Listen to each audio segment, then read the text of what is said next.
அண்மை செய்தி. மூதாட்டியை தாக்கிய புகாரில் மதுரை துணை மேயர் மீது 6 பிரிவுகளின் கீழ் ஜெயஹிந்துபுரம் காவல்துறையினர் வழக்கு பதிவு செய்துள்ளனர். மதுரை ஜெயஹிந்துபுரத்தை சேர்ந்த வசந்தா என்ற மூதாட்டியை தாக்கியதுடன் சாதி ரீதியாக மிரட்டல் விடுத்ததாக புகார் எழுந்திருந்த நிலையில் மதுரை துணை மேயர் மீது வழக்கு பதிவு செய்யப்பட்டுள்ளது. கூடுதல் விவரங்களை வழங்குவதற்காக செய்தியாளர் மதிவாணன் இணைப்பில் காத்திருக்கிறார். மதிவாணன், மதுரை துணை மேயர் மீது பதியப்பட்ட வழக்கு குறித்த விவரங்கள். வணக்கம் சரவணன். கடந்த சில மாதங்களுக்கு முன்பாக மதுரை ஜெயஹிந்துபுரம் பகுதியில் தடை வைத்து வரக்கூடிய மூதாட்டியை மதுரையினுடைய துணை மேயராக இருந்து வரக்கூடியவர், அதாவது தொடர்ந்து தகாத வார்த்தைகளை பேசியதோடு மட்டுமில்லாமல் அவரை தாக்கப்பட்டார் என்ற ஒரு தகவலானது முதலில் வந்தது. அதற்கு அடுத்தபடியாக அவற்றுக்கு உண்மை சேர்க்கும் வண்ணமாக ஒரு சிசிடிவி புட்டேஜும் வந்திருந்தது.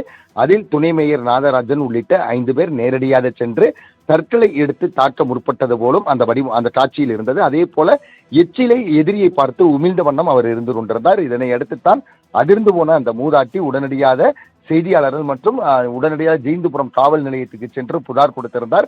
இருப்பினும் கூட புகாரின் அடிப்படையில் எந்த விதமான உண்மை தன்மை இருக்கிறது என்ற ஆய்வில் ஜெயஹிந்துபுரம் போலீசார் இருந்து வந்தனர். அதனுடைய அடிப்படையில் தொடர்ந்து அவர்கள் விசாரணை மேற்கொண்டு வந்த சூழ்நிலையில் தற்சமயம் அவர்கள் மீது வழக்கு பதிவு செய்யப்பட்டிருக்கிறது. குறிப்பிட்டு சொல்ல வேண்டும் என்று சொன்னால், மூதாட்டியை தாக்கிய புகாரில் துணை மேயர் மற்றும் அவரது சகோதரர் உள்ளிட்ட 5 பேர் மீது 6 பிரிவுகளின் கீழ் ஜெயஹிந்துபுரம் போலீசார் வழக்கு பதிவு செய்திருக்கின்றனர். மதுரை ஜெயஹிந்துபுரம் 2வது தெரு பகுதியைச் சேர்ந்த வசந்தா என்ற மூதாட்டியைத்தான் அவர் தாக்கியிருக்கிறார். அதே போல சாதி ரீதியாக பேசி அவரது மதன் மீது எச்சிலையும் துப்பி சாட்சி சொல்லக்கூடாது என மிரட்டல் விடுத்த புகாரில் மதுரை மாநகராட்சி துணை மேயர் நாகராஜன் மற்றும் அவரது சகோதரர் ராஜேந்திரன், அதே சமயம் குமார் என்ற கோழிக்குமார், முத்துசாமி, குட்டமுட்டு மற்றும் முத்து ஆகிய 5 பேர் மீது 6 பிரிவுகளின் கீழ் ஜெயஹிந்துபுரம் காவல்துறையினர் தற்சமயம் வழக்கு பதிவு செய்திருக்கின்றனர்.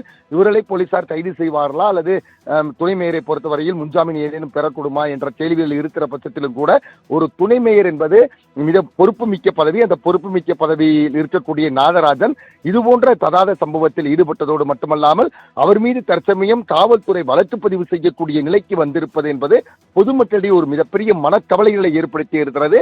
இதுபோன்ற உயர் பதவிகளில் இருக்கக்கூடியவர்கள் அரசியல் சாதி ரீதியை அப்பாற்பட்டு இருக்க வேண்டும் என்பதே அனைவருடைய எண்ணமாக இருந்து கொண்டிருக்கிறது. சரவணன். மதுரை துணை மேயர் நாகராஜன் மீதான புகார் குறித்தும் இந்த புகாரில் அவர் மீதும் அவர் சகோதரர் உள்ளிட்ட 5 பேர் மீதும் பதியப்பட்டுள்ள வழக்குகள் குறித்த விவரங்களை வழங்கியமைக்கு நன்றி மதிவாணன்.